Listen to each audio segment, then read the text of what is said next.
কারোর সাথে খারাপ ব্যবহার করার আগে, কাউকে দুঃখ দেওয়ার আগে, মানুষকে অবহেলার আগে, জেনে বুঝে বন্ধুকে বিপদে ফেলার আগে, ইচ্ছে করে কারো নামে বদনাম করার আগে, নিঃস্বার্থভাবে যে তোমার জন্য করে তাকে টেকেন ফর গ্রান্টেড ভাবার আগে একবার ভাববে কেন এটা করলাম।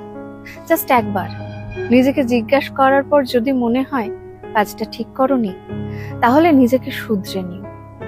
যার সাথে অন্যায় করে এলে, যার সাথে দুর্ব্যবহার করে এলে, ইচ্ছাকৃতভাবে আঘাত দিয়ে এলে, তার কাছে ক্ষমা চেয়ে নিও। তার সাথে ভালো ব্যবহার করে বুঝিয়ে দিও তুমি তোমার কৃতকর্মের জন্য অনুতপ্ত। একমাত্র অনুতপ্ত আর অনুশোচনা নিজের কৃতকর্মের পাপ থেকে কিছুটা হলেও মুক্তি পাওয়া যায়। খারাপ করার পরেও যদি তোমার বিবেক কথা না বলে, তাহলে যেন তোমার পাপের ঘড়া পূর্ণ হতে চলেছে। জীবনের সব হিসেব একদিন তোমাকে বুঝিয়ে দেওয়া হবে তোমার জীবদ্দশাতেই। কার জন্য কি করেছো, কেউ জানুক না জানুক, তুমি কিন্তু ভালো করেই জানো।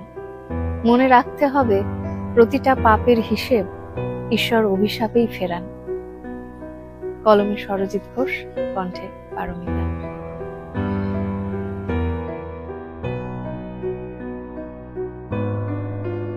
খেয়াল করে দেখবেন, যেখানে আপনার অবদান বেশি সেখানে আপনার বদনামও বেশি ছড়ায়। মানুষ আপনার অবদান দেখে না, দেখে আপনার ভুল। আর যাদের কোনো অবদানই নেই তাদের সমালোচনা করার লাইসেন্স যেন জন্মগত। ব্যাপারটা এমনই, আলো যত উজ্জ্বল হয় ছায়াও তত গাঢ় হয়। তাই বদনামকে ভয় পাবেন না, যেখানে অবদান আছে সেখানেই কথা থাকবে। আপনি শুধু নিজের কাজটা ঠিক রাখুন, বাকিটা সময় বুঝিয়ে দেবে।